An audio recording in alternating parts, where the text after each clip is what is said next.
We flipped a coin beforehand to determine who would speak first at this forum and who would have the final say at this forum. Chuck won the coin flip, and he has elected to have the final say at the end. With that, I think we're ready to get started. I don't think anyone brought any campaign signs into the theater this morning. I appreciate that. We'll ask you to please withhold any applause until the very end, when you can applause very vigorously for me as well as the candidates.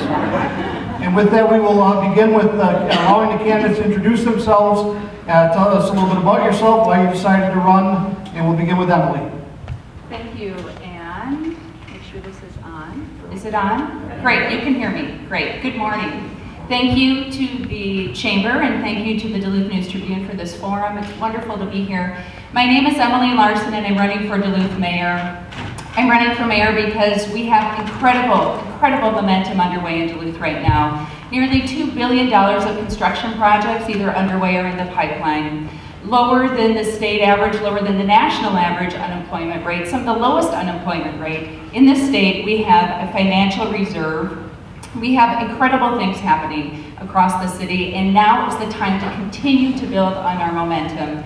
The state looks at the city of Duluth very differently than they did 5 years ago and 10 years ago, and that's critically important because that translates into local government aid, that translates into bonding, and what we need is leadership that's experienced and ready and steady and prepared to continue to grow that momentum. And I'm also running because my work right now is serving you as a Duluth City Councilor, as your City Council President, and as a Commissioner on the Duluth Economic Development Authority. I'm proud to serve you in those roles, and in those roles I'm very familiar with our neighborhoods, and I'm running because I'm concerned that we have neighbors that are falling behind, and we have neighborhoods where people are really struggling. And we need transparent and open leadership that's willing to take on those issues as well. I believe we can continue the momentum that we have while ensuring that the next chapter is a place where we all can prosper together. Thank you. Thank you. Chuck. Hi, good morning. Thank you for the Chamber. Thank you for the Duluth News Tribune for hosting this. Thank you all for coming. My name is Chuck Horton, and I'm running for mayor of Duluth. I'm a father, a husband, a soldier, a combat veteran, a business owner, a manager, a trainer, a coach, a youth mentor, and many other things. And every one of them speaks to me about leadership and how the leadership in town is lacking right now. I'm seeing Emily brought forward the issues that are facing our town about the neighborhoods that are not seeing the full effects and the benefits of what a city can offer. I speak on behalf of all of those neighborhoods. I speak on behalf of the kids that are suffering in school, falling behind.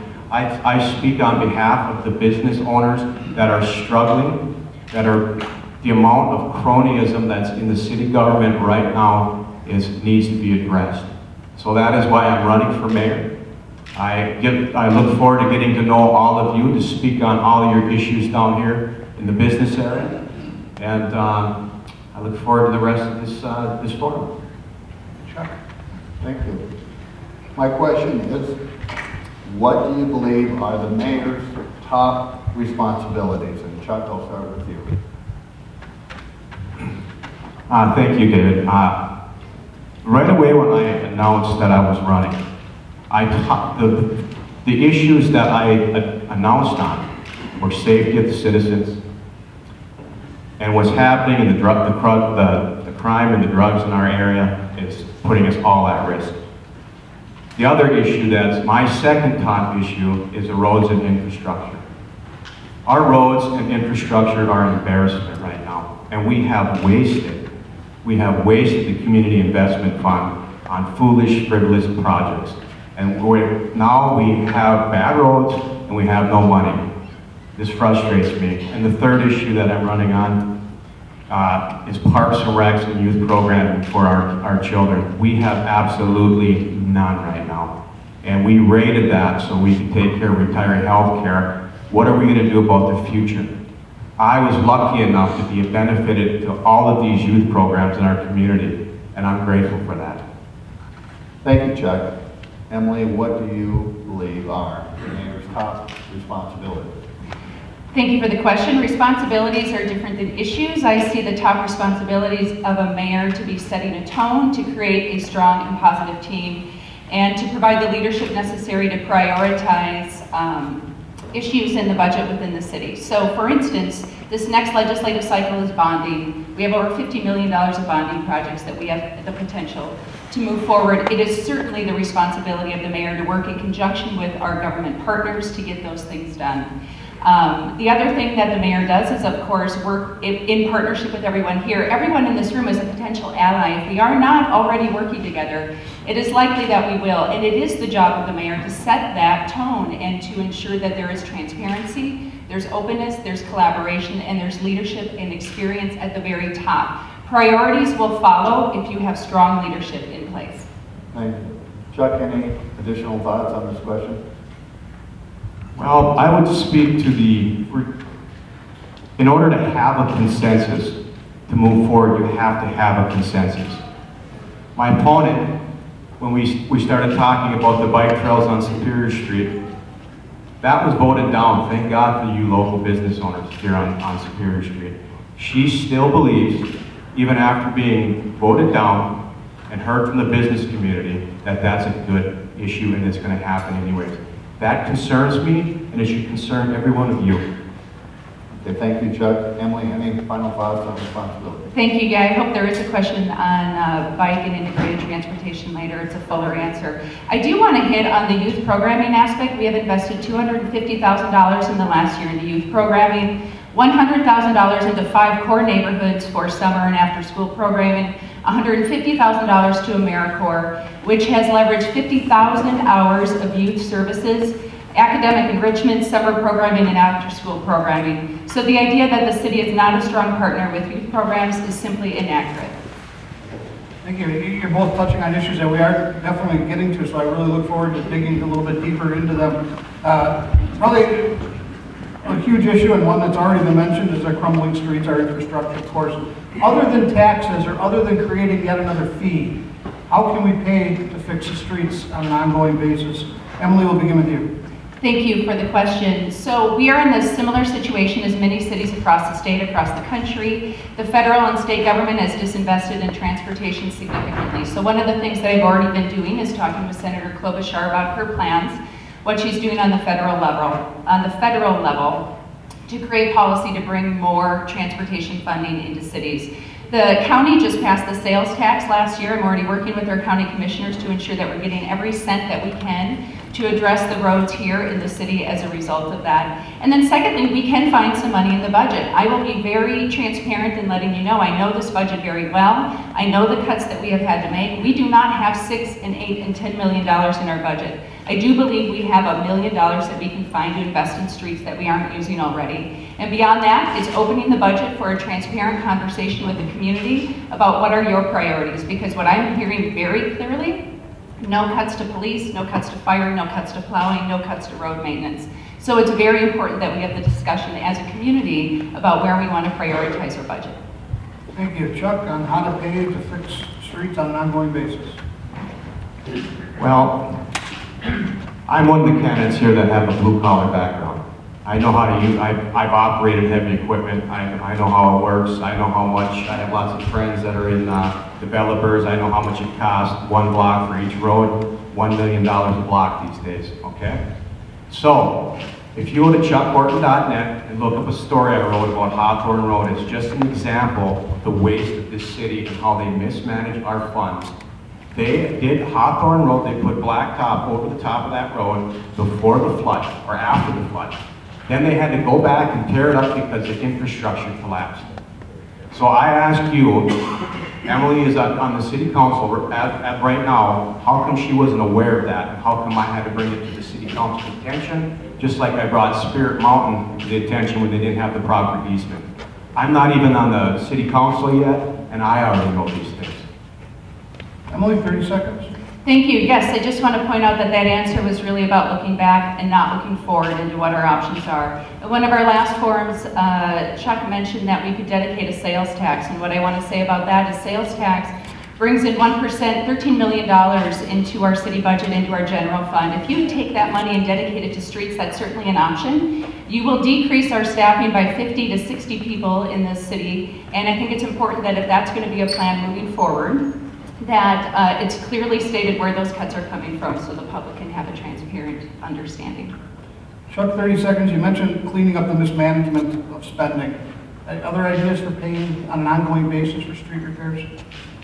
Well, I'd like to address the fact that we will not have to lay off 50 to 60 people. That's a false choice. And those words didn't come out of my mouth, they came out of hers.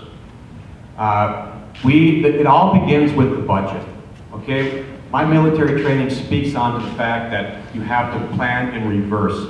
And right now, we have not done that. We're projecting, and we've already wasted money on the community investment fund, and we blame the casino for not coming on their end of the deal. Well, the city of Duluth didn't honor the end of the deal with us.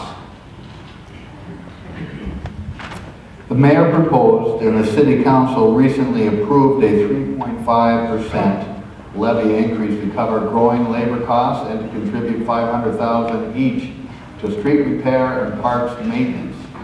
Is the city spending these tax dollars responsibly? And I'll start with Chuck. Well, as I pointed out on the community investment fund, I want to drive that one home. As I pointed out on the Hawthorne Road, I want to drive that one home. I think that speaks that the city is spending the money wisely. What we have to do right now is we have to make the budget transparent, not for the government, but for all of us. I have top people working on our budget. And the fact that our property taxes have gone up 80% since 2007, and we still are broke, speaks to me that we are not spending our money wisely. Our fees have gone up. Everything has gone up, but yet they think it's still a good idea to announce about building a library when they first got into this. Why do you think I'm in the race?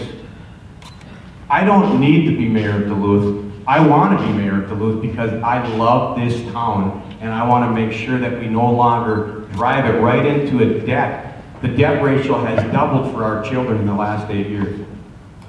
Emily, is the city spending this 3.5% responsibly? Thank you for the question. Yes, I believe that we are, and here's why. We have expanded our tax base, so we're on progress there. The 3.5% includes staff raises in our contracts that we need to uphold. And one of the things that I think is really important to mention is that when you pay property taxes, roughly 25% of that comes to the city of Duluth. We are the lowest taxing entity on your bill.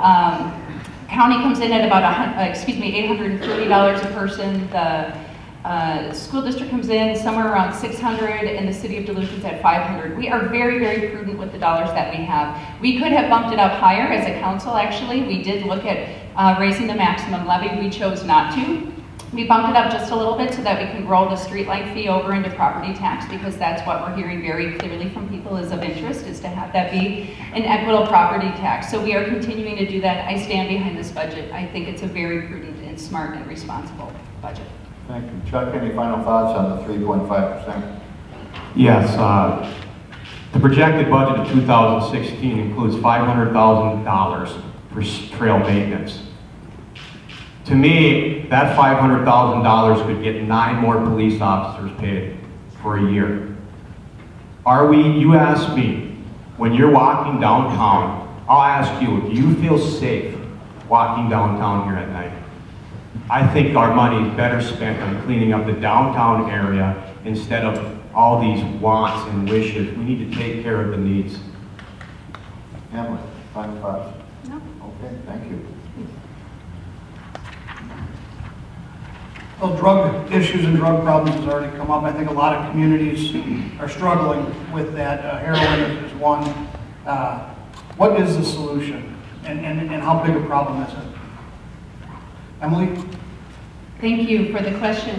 We just had a presentation from the police chief last night, actually. We talked all about the budget for this year, for last year, the progress, what's happening. We are seeing increases in certain activities. We are seeing a decrease. Actually, we're a third of the burglaries that we once were, and we're seeing a decrease, a very strong decrease in those heavy crimes that people often associate as violent crimes and other things. We do see an incidence periodically of prowling and car theft and things like that. Those are serious crimes. Those are also crimes that are often perpetuated by one or two people.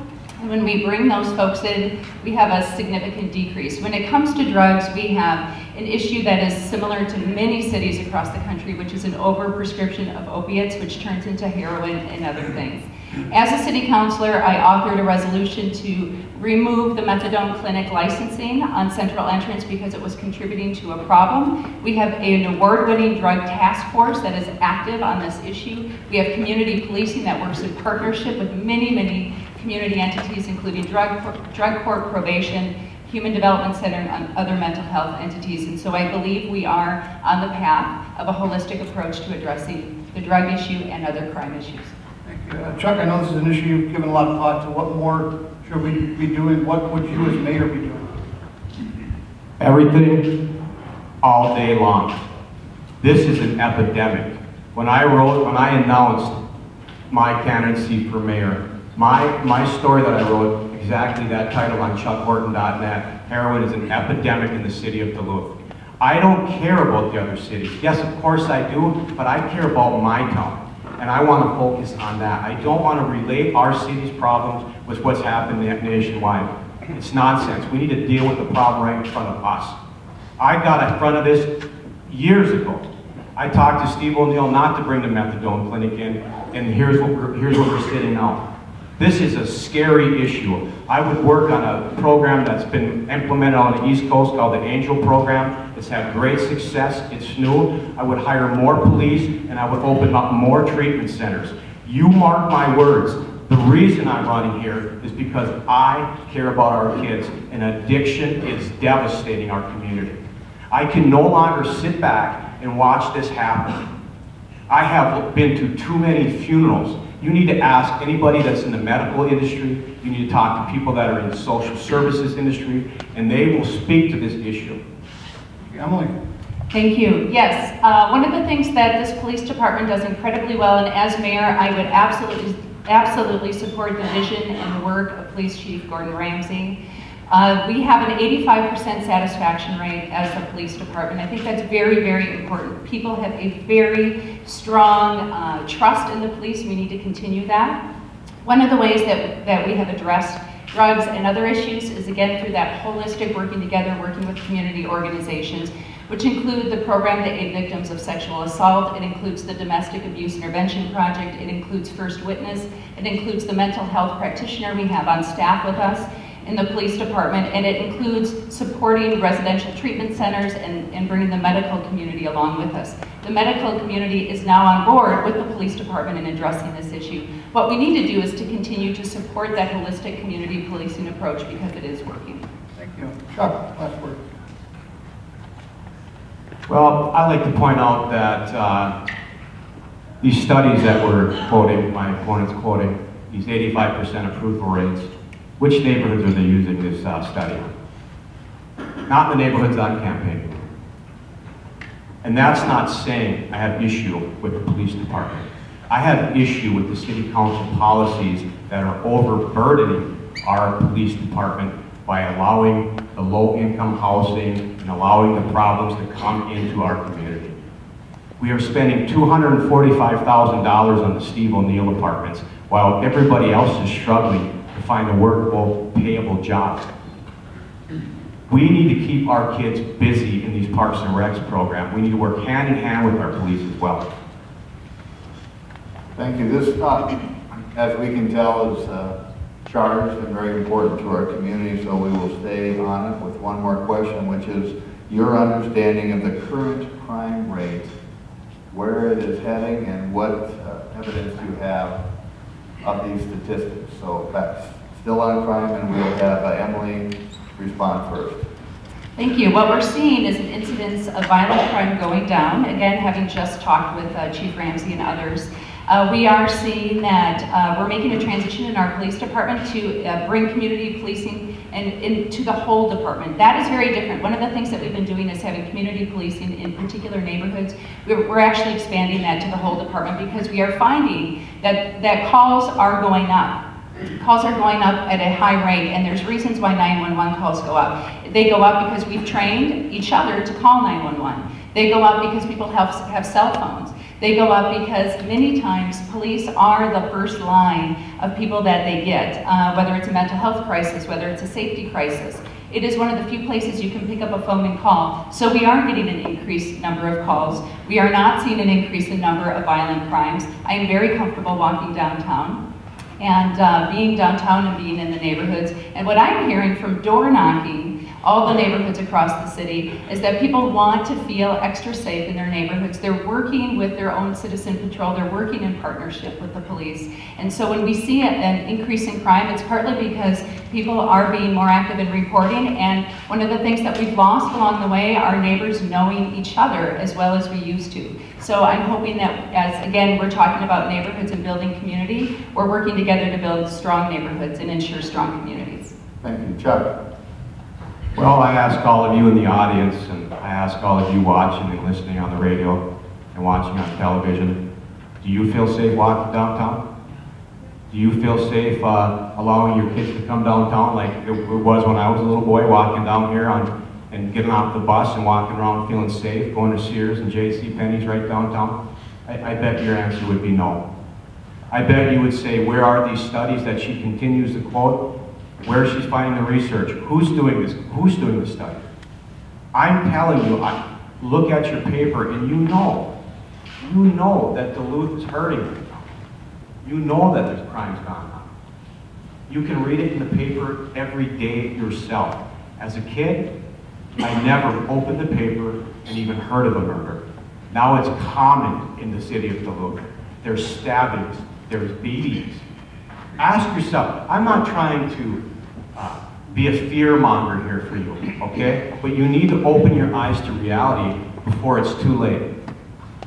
Thank you, and just a reminder to both candidates to honor the time commitments that we've all agreed to, and I will turn it back to Judge Frederick for the next question. Did we do rebuttals on that? Well, we've had a couple of questions. I think we're covered. Yes. Well, let's turn to an issue. I think it's pretty well been settled, at least specifically with Superior Street.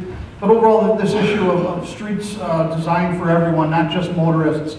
And please, I'm hoping you can each please explain your position on the recent proposal to add a designated and protected bike lane to Superior Street downtown, and also this idea that we should have space for pedestrians, space for bicyclists in our city. And Chuck, let's start with you. Well, I believe that Superior Street is way too small.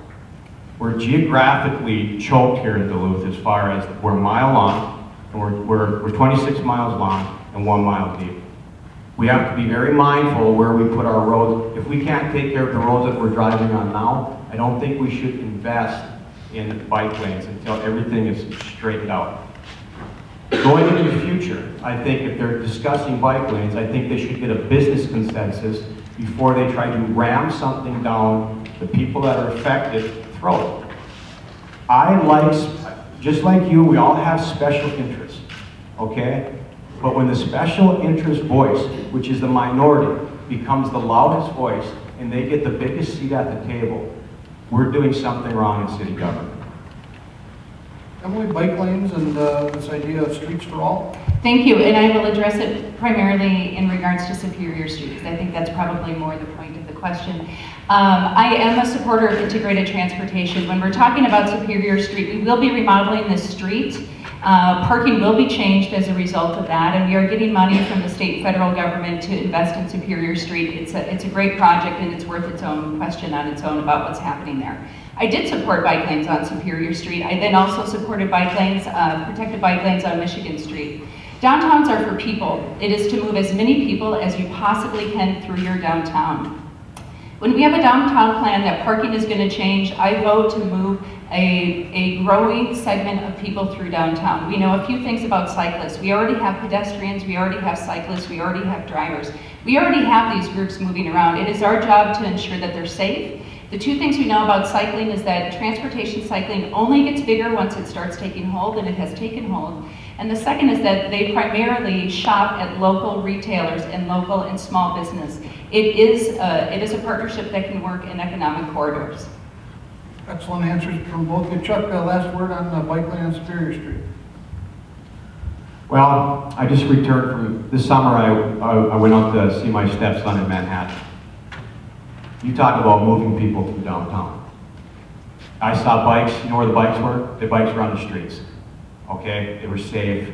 Yet a bike should be treated like any other vehicle.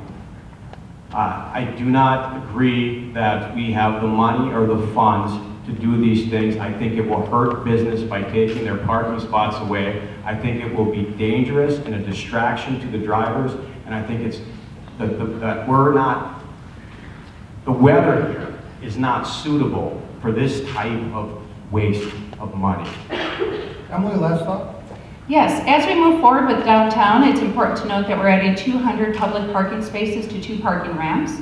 And we will have protected bike lanes down on Michigan Street. In addition, we have recommendations we have yet to adopt from a parking study that would adequately price parking in ramps and parking at meters in ways that I think will incentivize people to use ramps.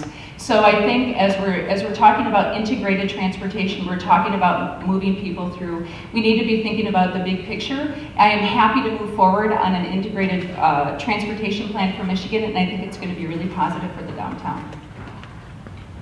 Please share with us your vision for the Lake Superior Zoo, and we'll start with you, Emily. Thanks for the question. I'm really happy to get it. I've been working with the zoo for over 16 months on this issue. I support a zoo with animals. I've been very consistent about that all the way through. I was on a group that looked 16 months ago at creating a long-term plan for the zoo. We came up with 3 different tiers for animals that would also expand educational opportunities. It would promote public access to land, and it would increase playground space. I stand behind those ideas and continue to work with the Zoological Society staff and board as we come up with some compromises. Administration has a very strong view of where, a strong starting point view of where they'd like to see the zoo go. I believe that position is changing. I think within the next couple of weeks we're going to see a compromise. And I think it's a great component and a great fit for the St. Louis River corridor and a series of investments there. So I'm very excited about the zoo. Thank you. Chuck? Well, my grandparents had a home right across the street from the zoo, right across the back parking lot. I spent many, many days and many, many hours in the zoo. I went out to the zoo, and I understand that they're struggling. They're struggling real bad. I talked to the zoo director, Don McAdee, very, very nice person, doing an excellent job trying to run the zoo. And from what I hear from the zoo staff, the entire staff, is the city makes it hard for them to run the zoo. We get them in there, they're a nonprofit organization, they're to run the zoo, and everything they try to do and every idea that the city shoots it down. So I do not believe that the zoo is being treated fairly, and I think there's a lot of issues that in Duluth right now that when you talk to the people that are running the programs, you talk to the business owners, you talk to the people that are running the zoo, the city is making it harder on them instead of easier. And that's not the job of the city. It should be just to make it easier. Thank you, Chuck. Emily, final thoughts on the zoo? Yes, again, moving forward with the zoo, I think it's important to note that there is an amphitheater project that's potentially up for bonding. There are some exhibits that are out of AZA compliance, and we can address these needs and issues in ways that are financially responsible. The city does carry liability for the zoo, and that's okay to acknowledge, and it's important to acknowledge. So as we move forward, it will be with strong partnership with the zoo board and with the Zoological Society, and I think it will continue to be an asset, not just for West Duluth. It is a citywide asset. Thank you. Chuck, final thoughts? Zoo. Well, like I said, I've been out there quite a bit. I know a lot of the staff. I have family members that work on the staff.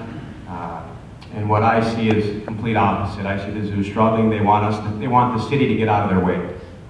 That's how I see it. And I want to make sure that they get that benefit, allow them to run the zoo. We'll keep the property. Just like we should get out of the way of Spirit Mountain, I think we should get out of the way of the zoo. Thank you. Thank you very much. From the zoo to the library downtown, a year ago, it was kind of a big issue. There was an engineer expert report that said that as much as $34 million was needed immediately, even just to maintain the status quo, carried a price tag of $20 million, and then suddenly the issue just sort of evaporated. I'm curious, do you think that library repairs remains an urgent need? And what would you do with regard to the library? I'm sure you're both very familiar with the report and what it recommends and what it says the problems are. Chuck, we'll begin with you. Well, the library. I went down there for the library. I'm against spending $35 million on the library. My plan for the library is if it's so beyond repair, I proposed a plan in the Duluth News Tribune about reaching out to Maurice's and using their first floor as an anchor property for Maurice's. The city would get a long-term lease with them. I think they would be very happy. They're a developer that's invested millions of dollars in our community, and then we could address the zoo issue if it's in fact needs to be taken down or repaired like that. I would like an independent study done. I mean, I think that the city of Duluth spends a lot of money on these studies from out-of-towners, and I think they're constantly finding ways to spend our money. And when I go down to Duluth, the Duluth Library, it seems just fine. Come on. Thank you. The library may seem just fine, but it does need $10 to $15 million of repairs to HVAC, windows, and other physical elements in order to be more operable. We are literally leaking money from that building. So whether or not you believe in a brand new building, we have a situation that needs to be addressed in the existing building. And while it may seem like a fresh idea to partner with Maurice's, that actually is not an option. It's actually already one that we've explored along with other storefront. So we have actually explored some of these things, and what I can tell you is that the city owns an entire block of building downtown that's in vast need of repair. I have been a champion, a very public champion of libraries for a variety of reasons. I will always be a champion for having a strong library downtown, and if the community does not have an appetite to move forward with a brand new building, I think that's fine. But we can't ignore the fact that we actually have a building that has significant needs. I imagine what we're going to have to do is look for some energy approaches with it, and there are dollars for that. We will probably also have to bond. That is going to have to be an option that we have to look at. There is no other way to address some of the facility needs that we have there, and they are very real facility needs. Even if you trim down any extras, any visuals, anything extra that you want, we have millions of dollars that need to be addressed there. Thank you.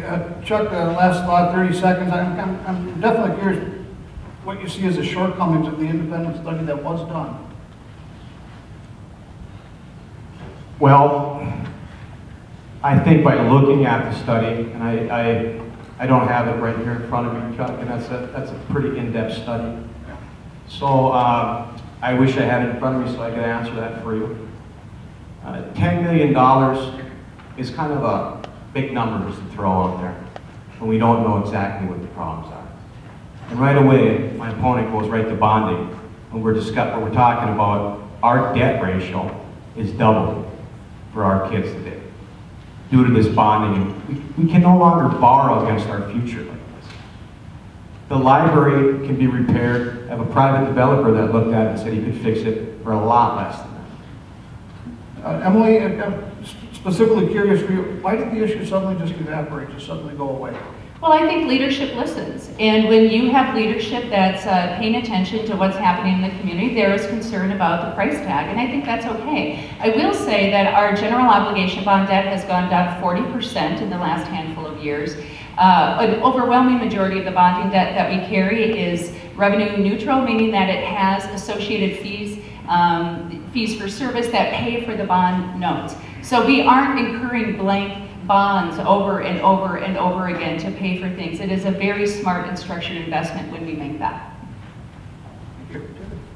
In the wake of the battle over the Fond du Lac casino revenues, what would you, as mayor, do to work to repair the relationship between the city and the Fond du Lac band? Start with you, Emily. Thank you for the question. Actually, I met with Chairperson Diver a few weeks ago. We had a really nice conversation. It was a good opening conversation. I think the risk of this question is that it's pretty easy to gloss over it and make it seem like it's just about building relationships and it's just about getting to know one another. The reality is that this is a neighboring government, a sovereign nation. We have economic development, we have people, we have land in common. It needs to be a very strategic alliance where both parties are getting exactly what they need.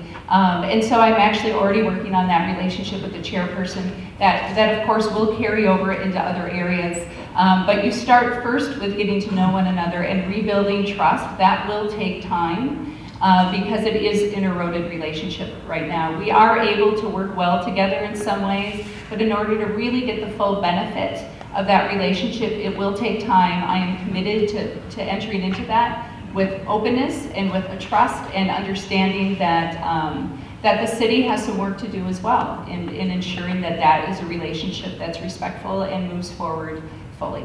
Thank you. Chuck, your thoughts on the Fond du Lac band relationship? Well, I will say, when we talk about paying down our debt ratio, I know the band members, a lot of them, and you know that this is one of my biggest issues. I have close personal relationships. I sat in the meeting with the Mayor Ness and Morris Ojibwe when this deal went south, warning him that it's going south. And we told him that there's no way that he's going to win a lawsuit. They were right in this. Meanwhile, we pursued $1.2 million on frivolous lawsuit. The casino and the tribal members were very frustrated that the Community Investment Fund was rated to pay down that debt ratio that my opponent was just talking about. They took $19 million, rated that fund when it should have went to fixing the roads, because that's what the casino wants. Infrastructure, sewer pipe, they want everything nice on the way to their casino. We rated it. And then we tell them, then we try to flip the blame on them. That's not the way to do business. I have business experience and I know how to make a win-win situation for those involved. Emily, final thoughts on the casino? Again, this is about moving forward. What we need is leadership and a mayor that's willing and has ideas and is actually moving forward with what the conflict and what potential resolutions are. So I hope part of what you're listening for today isn't so much about what's happened in the past. That is really important and we don't want to disregard it. But it is about tangible, concrete ideas to proactively and steadily move forward. It's about rebuilding a relationship, starting that now. Chuck, final thoughts? Well, in order to move forward, you have to know where you're coming from. And I just explained to you that I sat in the meeting with Morris Ojibwe and Mayor Ness when the deal was bad. I have history. Moving forward, I'll talk about my past relationships with so many tribal members on so many different casinos throughout the whole Midwest. These are friends of mine. I felt insulted for them. Thank you. I'd like to ask each of you how, as mayor, you would be a champion for racial and social justice. Specifically, would you as mayor honor, support, and participate in Indigenous Peoples Day and in the annual Gay Pride Festival? Chuck, let's begin with you. Well, I was going to participate yesterday in the festival, but campaigning got in the way. This has been, I'm just one guy going against this big machine here, and it's been fun. I'm having a blast. I'm not a parade guy. You know, I don't march in the West Duluth parade. I don't march in the Veterans parades. I feel awkward doing that. I was down at the West Duluth parade. I'll go to these festivals, but I don't like marching in this thing and having people looking at you and waving your hand. And I appreciate all those that love parades. It's just not something that I'm in favor of. But will I go enjoy the festivities? Absolutely. You didn't really, before we move to Emily, Chuck, you didn't really answer. Would you honor or support Gay Pride Festival and the Indigenous Peoples Day. It sounds like you would with the Indigenous Peoples Day. You didn't mention the Gay Pride Festival at all. I think I would support both of those. Yeah, I'm sorry if I didn't answer that. Thank you. That's right. Emily, in what ways would you be a champion for racial and social justice? I have supported both the Gay Pride Festival through participation in the mayor's reception and other events. So I would continue that, and yesterday I did prioritize participating in the Indigenous Peoples Day celebration and was happy to be there. Of course, Mayor Bergson led the charge on both of those things more than 10 years ago, and these are important traditions to continue. But racial equity is very different. And the way you talk about racial equity is about creating economic opportunity. It's about working in partnership with the school district to ensure that we are doing what we can as a city to meet all of those achievements and graduation rates. And it's also about ensuring that you as an organization are leading on the issue. We are not representative as a city and as a staff of our city. Our city is 89% white, which means that there are 11% people who identify as people of color, and I can tell you that that's not our workforce in the city. I do intend to work with our staff and with our HR to change that. I already have ideas about that, and I'm talking with our staff about that. I think you start addressing racial equity by being a leader and ensuring that you are a place of opportunity. Thank you. Chuck, bottom line on racial and social justice and equity issues in Duluth. Well, I'm under the George Foreman philosophy when it comes to discussing race. I think we need to quit making it an issue, and it will not be an issue. I work with every kid in this community, every race, every religion. We don't see that. We didn't see it in the Army either. We don't see it in the military. I think we do need to create economic opportunities, but not just for one race. We need to create economic opportunities for all of our young people and for all of the citizens of Duluth. Thank you. Excellent. Emily, last thoughts? Yeah, when we have people who are falling behind, it is the responsibility of all of us to do what we can, especially in regards to people who are living on our economic margins. We know that poverty rates are higher for people of color. We know that poverty rates are higher for people who identify as LGBT. These are imperative issues that we answer, and we prioritize them because we as a community are only as strong as every single member who lives on the margins of it. So I say to someone who does not want to prioritize racial equity, talk to people about how they feel about that statement, because I think you will hear something very, very different in the community. Thank you. Do you support the Morgan Park school site development and other large housing development projects in Duluth? Start with Emily.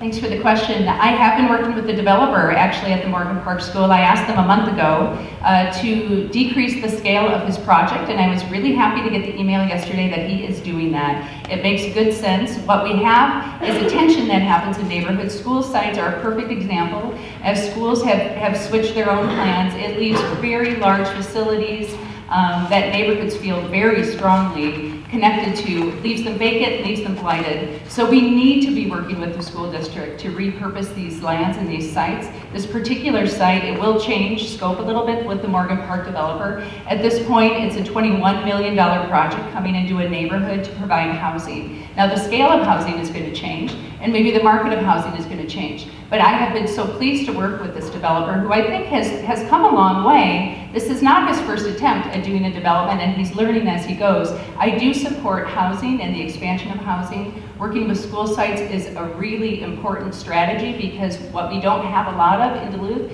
is open and vacant land that we can work with. Thank you. Chuck, your thoughts on large housing development projects in Duluth? I also met with the developer in regards to the property off Morgan Park, but I also met with the community. And what I hear from the community is they do not need any more low-income housing that's going to be disguised as market-rate housing. When I met with the developer, Aaron, he discussed going almost down to half, less than he was discussing in the paper. I do not think that the plan that he's putting forward is good for the community of Morgan Park. They already have an abundance of low-income housing, and they also have an abundance of absentee landlords. The crime rate that's happening in Morgan Park, in the neighborhood that I lived in, is terrible. The property, the home values are being driven down from our grandparents that paid taxes, invested in this community forever. They worked at the steel plant, the cement plant. If you want to grow the population base, you have to grow the tax base. Get jobs, and then the housing will take care of itself. Thank you, Chuck. Emily, final thoughts? Revitalizing swaths of land that currently do not have a tax value and turning them into housing is a way to expand the tax base. And so I'm hopeful that as we move forward with the Morgan Park development, it will be more in line with what I think the appetite is for housing within Morgan Park. Certainly what you have right now is a blighted building that people feel very connected to because it has a story and it has a history. And change in neighborhoods is incredibly difficult. And I don't say that in a condescending tone. I understand that. I understand that change in my own neighborhood is difficult.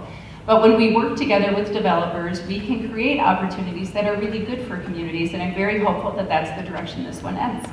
Chuck, final thoughts? You can't increase people's property tax in the last 7 years to 80% and then give that to a developer so they can build homes for low income and say you're doing something for the economy. You're devaluing their property for what they can sell it for. They will, don't worry, the city will come by and assess it for more than it's worth so they can get you on more taxes. This has to stop. This has to stop. Millionaires, TIFs are designed for industry, not for housing. Thank you. Thank you both very much. A few years ago, during difficult economic times, the Great Recession, Duluth eliminated its Parks and Rec specialists, as you both know.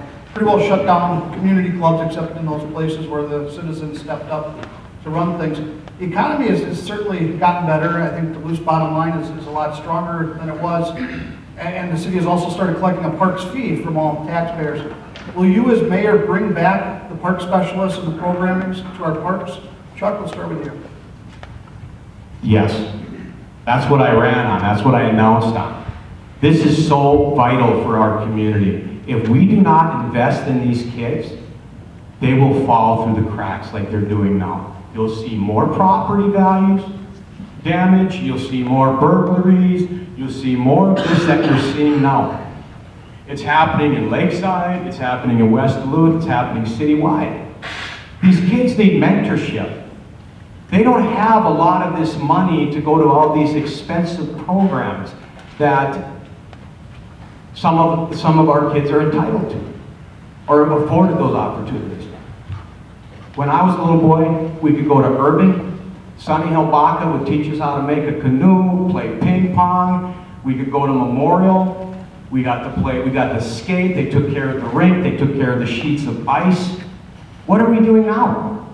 And then I hear so many people complaining about our kids. Well, when you quit investing in them, you start seeing the repercussions of that. Meanwhile, these kids' parents are struggling to make ends meet. So they're not as home as often, and they're paying more taxes. We have to invest in the kids. Thank you, Emily. We'll give you an extra 15 seconds. Chuck ran over a little bit there, but the same question on the Parks and Rec specialists and the community centers.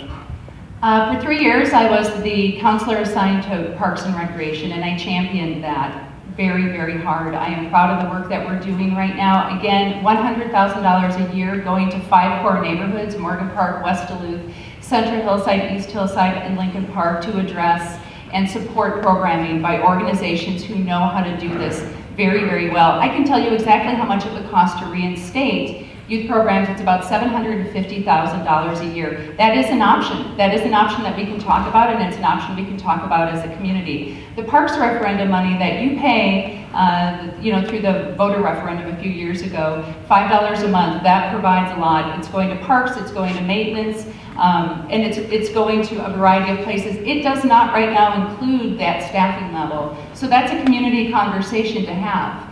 We are, again, already targeting some of those neighborhoods. We are working with AmeriCorps and have had 50,000 hours of work done in community. And that doesn't, what we're doing doesn't even include the capital investments that we've made at Gary New Duluth and their very successful rec center. So part of the role of the city is to ensure that neighborhoods that want and need and can solve some of those issues and activity issues are getting the support from us in property and in programming. And then we can have the conversation as a community if that's where we want to prioritize it, our dollars. Excuse me. Okay, Chuck. Well, Gary New Duluth Community Club put a lot of their own effort and a lot of their own money. I don't think it's fair that my opponent's trying to take credit for that. We're talking a lot of their own money out of their own pocket, their own volunteer time. We're paying a parks fee, $5 a month, and she's acting like it's no big deal. Well, these fees all add up. And then when you're paying a fee and you're not getting anything in return for that, we're paying a park fee for empty space, for rec centers that are shut down. Question that, please. Emily? $5 is the voter referendum, the voter-supported parks fee, and there's a lot of transparency about that fee. I'd be happy to sit down and talk with anyone about where those dollars go. Thank you. Voters will be asked November 3rd to determine whether liquor sales in Lakeside should take place. How do you feel about this issue and what do you support? Start with me. Emily, thank you. I did support the referendum for Lakeside, and I actually at the time questioned whether it needed to be a citywide referendum. I did talk with Councilor Gilsrud about that. For me, it really didn't have to be. It was important to her, and it was important to other councilors that we get a litmus from the entire city on it. And the reason why, which is fine for me, but the reason why is because even if voters choose to pass the liquor in Lakeside on November 3rd, we still need to go to the legislature and ask for a change in law. So it gives our legislators the sense of where the whole city sits on it.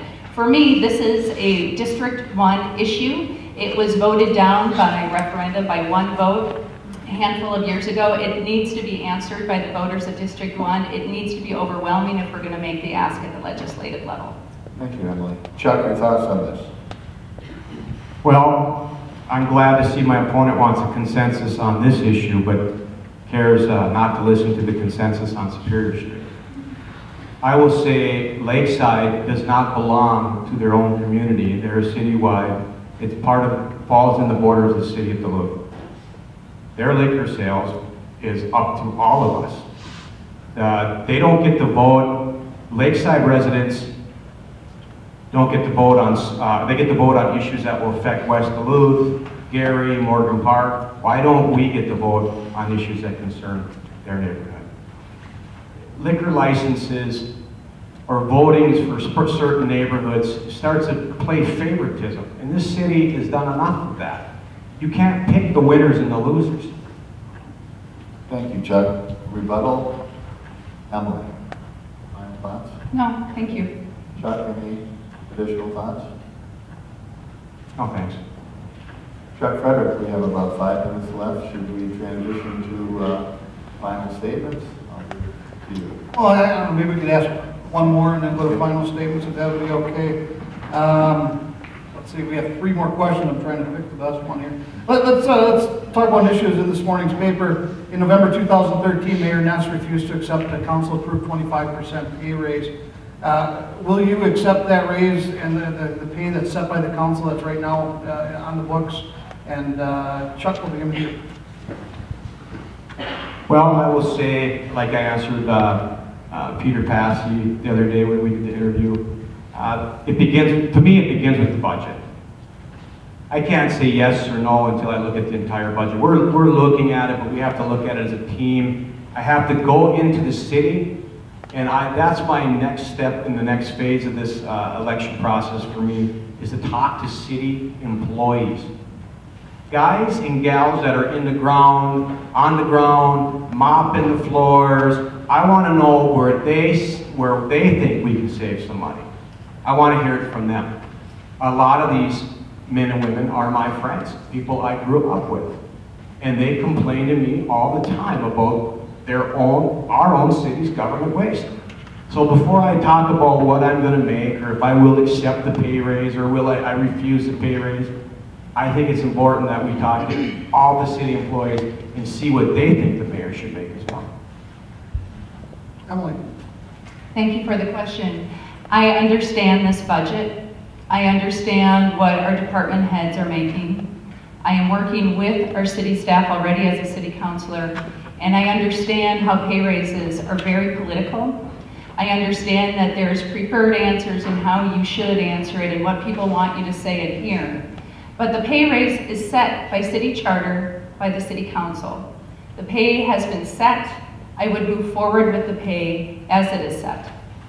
Let me ask you a rebuttal quick from each of you, rephrasing it just a little bit. Also on the November 3rd ballot is a question about whether we should change the way city council pay is determined and reviewed on an annual regular basis.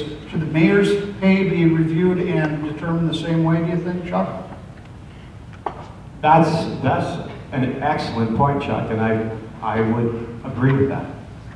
I should have started with that question, I guess. Emily? And absolutely, actually we're already working on bringing that in line as well. It absolutely, the Charter Commission is a judge-appointed, a court-appointed panel. It's a perfect place to put decisions about council pay and mayoral pay, and it takes it out of a political process. Thank you. Before I turn it back over to David, I just want to say thank you again for everyone for being here, and also to our candidates. And a reminder, David, that Chuck had won the coin flip and decided, or made the option of having the final say. So we'll start, Emily, your final remarks, and you have 2 minutes to share with us why you should be the next mayor of our great city. Thank you. First of all, thank you again to the Chamber, thank you to the Duluth News Tribune, thank you to everybody for being here. I know you are here because you care. I know that you care about the direction of the city because you've told me. You've told me on your doorsteps, you've told me at your place of business, you've told me in my city council chambers, you've told me by phone. I understand what's at stake, and I have to tell you this morning, more than ever, I hear that this is a very choice point election. We have the opportunity to continue to move forward as the city, to build with experience and momentum, and to ensure that we're not leaving anyone behind. I have worked for 10 months on this campaign, and I came out early intentionally because I knew it would take time. I knew that this election would be critically important to people who live here and people around the state. And this vision of the next chapter is one that I built with you and that we're building together. I am so incredibly proud to be serving you right now as a city councilor, as a DETA commissioner. I bring the experience, I bring transparency, I bring a very deep commitment to public process and to ensuring that nobody is left behind as we move forward as a city. I am really pleased to be here today. I had been looking forward to this day for many, many months. My name is Emily Larson. I'm running for Duluth Mayor, and I ask for your vote on November 3rd. Thank you, Emily. Chuck, final remarks. Well, first off, thank you again for hosting this wonderful forum. I too look forward to this event, so you can finally see, in contrast, the difference between myself and my opponent. Duluth is on a dangerous path. I've talked to 2 state legislators that say our finances are on a house of cards.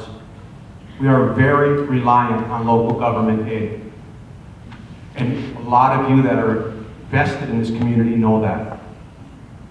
We have to grow our tax base. Speaking of experience, my experience is from the business world. I come from a background of being able to build relationships with my sponsors, with venues, with everything that involves that effort. And I found a way over the years to have a win-win relationship. And I see some of my sponsors and some of my venue owners in the crowd tonight. They can speak to you about my experience when it comes to making a deal and sticking through. Staying with people when they're going through tough times. In 2008, I was running a very successful shows in Superior. I decided to bring my business to Duluth. We were suffering some hard economic times. And I helped prop those businesses up, and they've been loyal to me now that they've gotten back and grown and gotten better. I'm grateful for that, and I want to say thank you. I want to say thank you to all of the kids that I grew up with, and all the kids that I mentored, that think that you don't have a shot because you made some mistakes in your life. That think that you don't have a shot because you faced down your demons of addiction and you feel like people are going to judge you. Well, here I am. Judge me. but judge me for everything that I've done in this community. Thank you very much for coming. I look forward to the rest of this election, and I hope I can count on your vote November 3rd. That concludes our forum. Thank you for being here. Enjoy your day.